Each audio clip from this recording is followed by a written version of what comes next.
নমস্কার প্রিয়জনেরা, আহার ও বিহারে চ্যানেলে আপনাদের সকলকেই স্বাগত। আজকে আমার গিন্নি আমাকে পরিবেশন করেছে একটা নতুন আইটেম, সেটা হচ্ছে ইলিশ মাছের লেজা ভর্তা।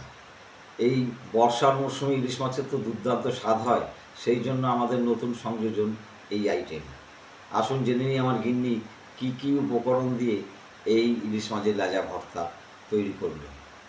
প্রিয়জনেরা, প্রথমে ইলিশ মাছের 3টে লেজা নিয়েছি, নুন হলুদ মাখিয়ে রেখে দিয়েছি। তারপরে কড়াইতে সর্ষের তেল দিয়েছি, তেল দিয়ে লেজাগুলোকে ভালো করে ভেজে তুলে নিয়েছি। ওই তেলে 8টি শুকনো লঙ্কা ভেজে তুলে নিয়েছি। ওই তেলেই আবার একটা পেঁয়াজ কুচি মাঝারি সাইজের, ওটাকে ভালো করে একটু হালকা ভাজা মতন করে রেখে দিয়েছি। গ্যাসটা অফ করে দিয়েছি। তারপরে লেজার 3টে কাঁটাগুলো ছাড়িয়ে নিয়েছি। ছাড়িয়ে নিয়ে একটা পাত্রে মাছগুলো রেখেছি। ওর মধ্যে শুকনো লঙ্কা আর নুন ভালো করে ডলে মেখে নিয়েছি।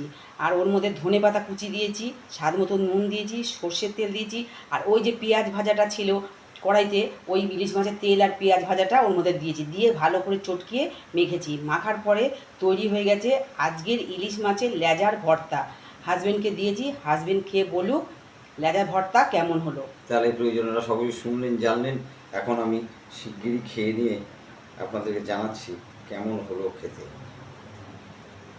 অসাধারণ দেখতে, তো স্বাদটাও নিশ্চয়ই ভালো হবে।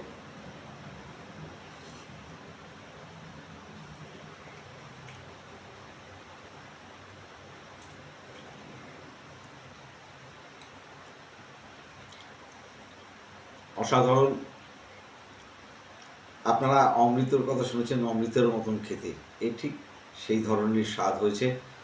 অবশ্যই এই রেসিপিটা বাড়িতে তৈরি করুন আর খেয়ে আমাদের কমেন্টের মাধ্যমে জানান কেমন হলো স্বাদ।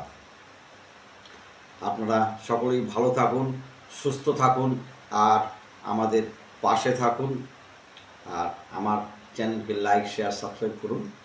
টাটা।